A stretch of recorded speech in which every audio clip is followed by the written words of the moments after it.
Bienvenidos al curso de macroeconomía. Durante este trimestre estaremos viendo una breve introducción a lo que son las variables macroeconómicas y objetivos macroeconómicos principales. También veremos lo que son los principales sistemas económicos utilizados en la actualidad y por los cuales el mundo se rige. Daremos un paso brevemente por lo que son las cuentas nacionales de cualquier país, ¿verdad? Veremos toda su estructura básica, también veremos el papel que el Estado tiene en cualquier economía. Marcaremos también ahí la importancia que hay entre separar poder político y poder económico, ¿verdad? ¿Sí? Pero aunque lo separemos, es algo que está íntimamente vinculado en la realidad de cada país. También veremos un poco de lo que son los ciclos económicos, cómo se comportan esos flujos. Veremos ahorita estas cuestiones de la pandemia del coronavirus, cómo van a impactar durante este tiempo, ¿verdad? Que lleva al coronavirus y cómo proyecciones a futuro también pueden darnos resultados bien interesantes. Veremos también un poco de lo que es la política monetaria, cambiaria, crediticia y terminaremos hablando de política fiscal y comercio internacional, ¿verdad? Básicamente eso es lo que veremos en este curso. Ahora bien, vamos a dar la introducción directamente a la clase de ahora, que es una introducción a macroeconomía. Vamos a definir la expresión macroeconomía desde dos puntos de vista. El primer punto de vista dice que es una parte de la teoría económica que estudia la economía global. Y aquí voy a resaltar esta parte, economía global. Y en términos de monto total, vamos a rescatar esta otra parte también. Ya no vamos a estar viendo como en microeconomía, eso ya no va a ser aquí una familia, una empresa, sino que vamos a ver todas las familias de Guatemala como un conjunto, todas las empresas de Guatemala como otro conjunto. Vamos a ver también aquí el sector externo y el gobierno, que muchas veces es llamado también sector público, ¿verdad? Muy bien, entonces el texto también nos habla de que la macroeconomía busca la producción global, ingresos nacionales, ¿verdad? Y mejorar el empleo de todo un país. Muy bien, entonces tenemos esa primera definición y tenemos una segunda definición que dice que la macroeconomía estudia cómo influir en objetivos políticos, ¿verdad? Que estamos marcando esta parte. Y cómo a partir de esos objetivos políticos se logra hacer crecer una economía, tener estabilidad de precios, fomentar empleo, producción, controlar la inflación y llegamos a un punto de mantener equilibrado balanza de pagos y balanza comercial. Yo sé que muchos o todos estos términos son nuevos, ¿verdad? Cuando uno empieza a estudiar economía le dicen balanza de pagos, balanza comercial, déficit fiscal, es un mundo nuevo, pero al final de este curso vamos a lograr comprender eso, ¿verdad? Muy bien, entonces ya tenemos dos definiciones ahí. Para efectos de evaluación pueden utilizar cualquiera de las dos. Yo recomiendo esta que está en pantalla por razones obvias, ¿verdad? Es mucho más corta de memorizar. Muy bien, ¿quién fue el primero de hablar de... Vamos a profundizar más de lo que el texto está diciendo ahí. ¿Quién fue el primero en hablar de economía? El primero fue Adam Smith. Él fue el primero en hablar en economía como ciencia, porque ya en economía como doméstica hacienda se hablaba, Aristóteles, Platón hablaban ya de eso, ¿verdad? No es algo extremadamente nuevo, pero no tenía el carácter de ciencia. Entonces Adam Smith con su libro La riqueza de las naciones le da ese sentido de ciencia al fenómeno económico. Pero él decía, Smith, de que si individualmente cada familia estaba bien, entonces la sociedad va a estar bien, y si cada sociedad está bien, la macroeconomía está bien, y tiene sentido. Supongamos que tenemos 100 personas en un país y las 100 personas individualmente están bien, entonces se puede decir que en conjunto, como un análisis inductivo-deductivo, ¿verdad? La economía va a estar bien. Todo parecía lógico hasta 200 años después aproximadamente, cuando la recesión más grande de la historia registrada, porque el coronavirus tal vez llega a patrones muy parecidos a esos, pero en 1929 empezó la gran recesión, como se le conoce. Entonces el economista John Maynard Keynes rompió este postulado de Adam Smith y dijo, no es tan cierto que si individualmente los agentes económicos están bien, macroeconómicamente se está bien, sino que hay que tomar ciertas acciones por el lado de la demanda más que todo. Entonces publicó su libro que se llama Teoría General de la Ocupación, el Interés y el Dinero. Normalmente se conoce como la Teoría General de Keynes. Este libro fue publicado en 1936. Habla de cómo genera una teoría explicativa de cómo la Gran Depresión, cómo salir de una depresión, ¿verdad? Las herramientas de Keynes fueron utilizadas por mucho tiempo. Todo el mundo decía, lo dijo Keynes, está re bien, ¿verdad? Funcionaban como receta mágica, pero en el año 2008 empezó ya a tener problemas, ¿verdad? Muy bien, dentro de los elementos importantes de un modelo que vamos a ver económico, ¿verdad? Dentro de ese modelo existen algunos elementos básicos. El primero es renta o ingreso. En economía es sinónimo de entrada de dinero. Entonces, cuando hablamos de la renta nacional es la suma de todos los bienes y servicios producidos en un periodo, ¿verdad? Vamos a ser indiferentes si lo estamos midiendo en unidades monetarias llamadas quetzales, dólares, libras, etcétera, o lo estamos midiendo en unidades producidas. Todavía no hemos llegado a una conclusión por el momento, solo estamos diciendo qué es lo que le ingresa a un país. También tenemos el consumo, pero ya no es el consumo de una familia, sino que el consumo de todos los habitantes de un país. Claro, no estamos nuevamente diciendo si es por unidad de dinero o por bienes y servicios producidos. Igual tenemos un elemento que denominaremos I, que es el ingreso de las empresas, ¿verdad? Y básicamente va en función de las necesidades de capital que estas empresas tienen, tales como maquinaria, herramientas y otros elementos como materia prima que pueden utilizar. El otro elemento que vamos a utilizar para nuestros modelos macroeconómicos es el gasto público. Gasto público básicamente es lo que el gobierno de un país, valga la redundancia, gasta o invierte mediante empresas públicas en el mercado, ¿verdad? Entonces tenemos ahí un agente más que está consumiendo. Si se dan cuenta, el gasto público es el consumo de un agente, el consumo como tal es el consumo de la familia y la inversión es el consumo de las empresas. Entonces tenemos C, consumo de las familias, y inversión, que es el consumo de las empresas, y gasto público, que es el consumo del otro agente económico, que sería el gobierno. Además tenemos un gasto de personas del extranjero, que es el cuarto agente económico, ¿verdad? Entonces también hablamos de importaciones, que son bienes traídos del exterior, y exportaciones, que son bienes que son producidos aquí y llevados al exterior. Entonces tenemos esos elementos. Aquí voy a marcar algo bien importante. Esta es la ecuación que vamos a estar utilizando. Entonces voy a marcar aquí, hasta el final del texto aparece, ¿sí? Y es igual a la producción de un país. Y puede ser llamada Producto Interno Bruto también, pero no vamos a profundizar mucho en esa relación. Por el momento solo vamos a saber que Y, dice simplemente producción, es Producto Interno Bruto. Ya vamos a ver bien clara esa relación. Entonces Y es igual al consumo de las familias más el consumo de las empresas, que llamamos inversión, más el consumo del gobierno, que llamamos G, y es el gasto público, más el consumo del sector externo, ¿verdad?, que estaríamos llamando exportaciones, y a eso le restamos las importaciones, que es lo que se produce afuera y nosotros consumimos, ¿verdad? Eso representa producto, pero para el exterior, para otro país, pero no para nuestro.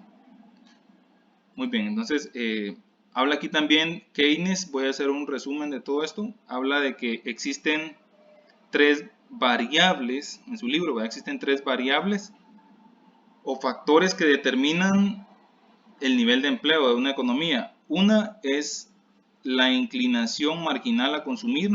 Espero que en microeconomía hayan visto mucho marginalidades, porque aquí es un elemento importante. Entonces, la propensión marginal al consumo o inclinación marginal al consumo es el porcentaje que cualquier persona asigna a su consumo. Por ejemplo, si yo gano 100 quetzales y digo yo voy a gastarme 70, mi inclinación o propensión marginal al consumo es del 70% o 0.7. Otro elemento que marca Keynes es la eficiencia marginal del capital, o sea, cómo utilizamos ese capital, ¿verdad? Muchos tienen una computadora o algún activo y no lo utilizan de igual manera. Hay personas que son más productivas con un activo y otras personas que no. Entonces, y eso se mide en tasas de retorno. Y el tercer elemento que genera empleo es la tasa de interés. No vamos a profundizar por el momento qué es una tasa de interés, pero yo creo que todos tenemos una idea, ¿verdad? Muy bien, entonces decía yo al inicio que Keynes tiene una base del lado de la demanda y, y Keynes lo hace bien fácil todo. Dice que existen recesiones porque existe una baja demanda. Él dice que la oferta no tiene nada que ver, la oferta se ajusta por sí misma y esa demanda que existe está baja, entonces por eso hay recesión.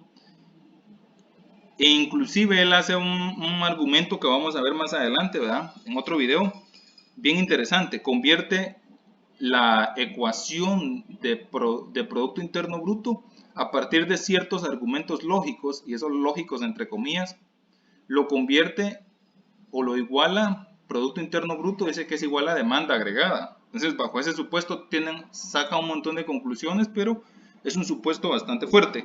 Vamos a llegar a ese supuesto bien detalladito todo, no lo vamos a dejar así como en el aire, pero sí me interesa que sepamos que el enfoque keynesiano para ciclos económicos, para cualquier decisión macroeconómica keynesiana va por el lado de la demanda. La oferta no la tocan y no es necesario. No es porque no pueda o no quiera, sino que para él es innecesario. Muy bien, entonces ahí estamos, ahí habla ciertas cosas, pero que vamos a ir mostrando más para adelante. Muy bien, entonces vamos aquí, los objetivos de la macroeconomía. Los tres objetivos es mejorar el nivel de producción. ¿Qué quiere decir eso? Que sea alto y de rápido crecimiento. Mejorar el nivel de empleo, que es lo mismo, ¿verdad? Que sea un empleo, que haya mucho empleo y bajo nivel de desempleo involuntario, que las personas por gana o por decisión propia no quieran estar desempleadas, ¿verdad? Y estabilidad en el nivel de precios, que eso tiene que ver básicamente con inflación. Entonces, esos son los tres objetivos de la macroeconomía. Vamos a ver el primero y el segundo, que dice producción y empleo. Ambos dicen nivel elevado y crecimiento rápido. En economía existen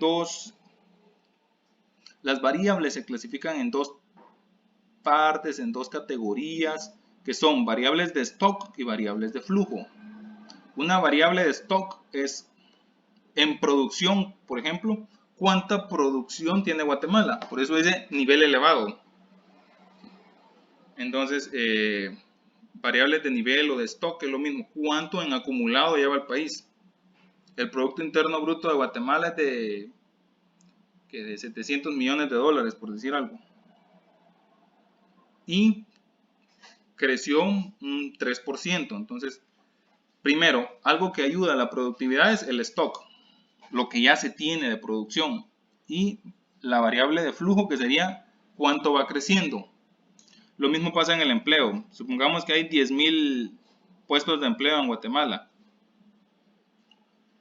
y hay 1,000 personas sin empleo, por decir algo. Entonces, el stock aquí es los 10,000 empleos que ya existen. Esos ya no tienen que bajarse, esos se tienen que mantener. Pero mi variable de flujo sería esos nuevos empleos que están cayendo. Les recomiendo buscar una definición un poco más técnica en Google, ¿verdad? Para que tengan una mejor idea, pero básicamente las variables de stock es lo que ya se tenía y las variables de flujo es ese ratio incremental entre un año y otro. Entonces tenemos que tener todas esas cuestiones en cuenta. Ahora, la producción y el empleo son dos elementos que vamos a estar estudiando, pero no hay una entidad encargada, mientras que la estabilidad del nivel de precios, o sea, La inflación, aquí nos damos cuenta que existe una entidad en cada país, el Banco Central, en Guatemala el famoso Banguat, que se encarga de, el objetivo del Banguat es básicamente ese, estabilidad del nivel de precios. Entonces, resulta interesante porque la mayoría de bancos centrales solo tienen un objetivo simple, que es estabilidad del nivel de precios. Pero como vamos a ver, la inflación tiene una relación, según la curva de Phillips, inversa con el empleo. Entonces, si yo mantengo estable los precios, quiere decir que estoy perdiendo empleo. Entonces, son pocos los bancos centrales, el de Estados Unidos es uno de ellos, donde tiene doble objetivo, un objetivo doble, donde busca estabilidad del nivel de precios, pero también bajo desempleo, ¿verdad? Entonces, ese doble objetivo para un banco central es como mucho más balanceado que solo como Guatemala mantener la estabilidad del nivel de precios. Claro, aporta un montón definitivamente, pero pudiera aportar más. Para la macroeconomía de un país existen dos elementos importantes o dos políticas básicas. Existen muchas otras más, pero las más importantes para el país es la política monetaria, que es el control de la oferta monetaria. Entiéndase oferta monetaria como la cantidad de dinero, papel moneda que emite el Banco Central. Y esto repercute sobre el tipo de interés. Como tenemos un curso completo para hablar de política monetaria donde lo vamos a ver a profundidad, también la otra política más importante, la política fiscal, que básicamente tiene dos enfoques, enfoque desde el gasto público y enfoque desde los impuestos. Ya vamos a profundizar cómo se relacionan inversamente estos dos elementos, pero eso va a ser en clases posteriores. Muy bien, también tenemos aquí el comercio exterior. Vamos a hablar porque no se puede hablar de macroeconomías si no se habla de comercio exterior, pero entiéndase que son dos cosas diferentes. Una cosa es comercio exterior, otra cosa es macroeconomía, y voy a incorporar una tercera que sería comercio internacional. Son tres cosas diferentes. Comercio exterior y macroeconomía. Macroeconomía es cómo veo mi país. Comercio exterior, cómo está el mundo, pero no estoy tipificando países. Está Guatemala y el mundo. Yo no digo nombres de países. Mientras que cuando yo estoy en un curso de comercio internacional, yo no analizo Guatemala y los demás países. No, cada país por individual. Ya no me interesa Guatemala. Yo veo los comportamientos de cada país. Tamaño, ventaja comparativa, perdón. Entonces, veo diferentes elementos, ¿verdad? Desde otra óptica. Muy bien, entonces todos los países participan, dice, en una economía mundial y eso los mantiene vinculados desde lazos económicos y financieros. Pero también hay un elemento o índice que nos permite especialmente saber cómo está nuestro país y es el índice más fácil de calcular y es el índice más importante, que serían las exportaciones netas. Cuando hablamos de exportaciones netas estamos hablando de que la diferencia entre lo que yo exporto y lo que yo importo, ¿verdad? Entonces, si mis exportaciones netas son positivas, yo estoy diciendo que produzco en Guatemala y estoy sacando más al país de lo que ingresa. Estoy hablando en unidades producidas.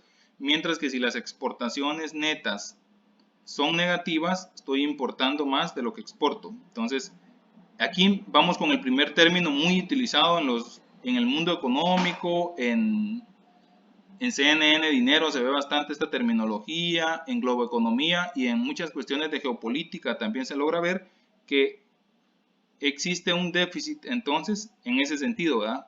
Un déficit de las exportaciones netas.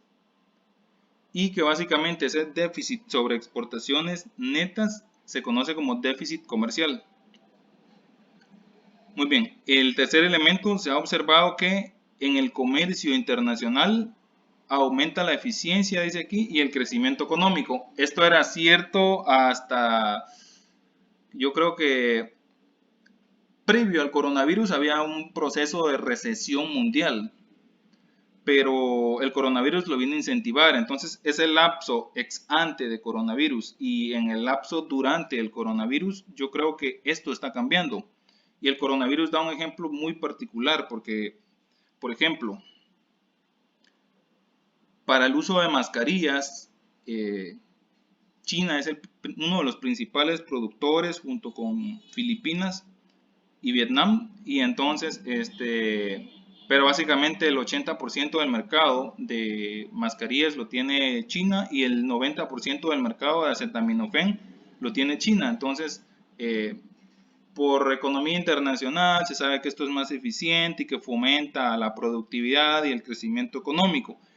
El problema es que ahorita con esa guerra China-Estados Unidos, China no quería llevar al mundo, vender al mundo acetaminofén ni mascarillas en cierto momento, ¿verdad? Porque las necesitaba el propio país. Entonces, aunque es más eficiente en términos monetarios, en términos sociales no resulta tan eficiente, ¿verdad? Es mejor que produzca cada país su propio acetaminofén, pero que tenga disponibilidad inmediata en el momento que la necesite. Muy bien, el otro elemento importante es que el comercio exterior llega hasta cierto punto, gracias a la tecnología, a disminuir los costes de producción y de comunicación, ¿verdad? ¿Cómo puede un país incrementar su crecimiento económico? Primero, elevando las tasas de inversión y ahorro. Esto gracias a un supuesto que en macroeconomía el equilibrio macroeconómico se obtiene cuando el ahorro es igual que la inversión. Y eso lo vamos a explicar por qué es así. Pero entonces si el ahorro es exactamente igual a la inversión, o sea, todo lo que estoy guardando es para en un momento determinado, en un corto plazo, invertirlo. Entonces, si esto es cierto, una de las formas de tener crecimiento económico es elevando las tasas de ahorro e inversión, ¿verdad? El segundo elemento que tenemos también es inversión en investigación y desarrollo, cosa que en Guatemala no se da tampoco. En Guatemala no se ahorra y tenemos inversiones en talento humano. Básicamente hablamos de educación, escolaridad y todo ese proceso, ¿verdad? Entonces ahí cada quien va a hacer su crítica de cómo está el país en estos tres elementos y vemos cómo va el crecimiento económico. Muy bien, existen otros elementos como la tasa de interés y políticas públicas también que este texto no menciona, y dice que lo beneficioso del crecimiento económico es que da un crecimiento del salario real y un crecimiento en el nivel de vida, yo diría también en la expectativa de vida, ¿verdad? Entonces, ¿qué sería un enemigo del crecimiento económico? Sería un déficit presupuestario. Ya vamos a hablar a profundidad y vamos a ver un par de formulitas de déficit presupuestario, pero básicamente es que los impuestos que recaudamos no alcanzan para cubrir el gasto público. Entonces, hay ahí ese déficit, ese faltante. Entonces, ese faltante es dinero que existe y debe de obtenerse a través de otro mecanismo que es el endeudamiento. Entonces, pero vamos a hablar a profundidad de todos esos términos. Muy bien, entonces vamos a estar analizando a partir de los tres objetivos macroeconómicos, tres elementos importantes como es el Producto Interno Bruto, que en un siguiente video lo vemos. Vamos a estar hablando un poco de la tasa de desempleo y mucho de lo que es inflación y política monetaria.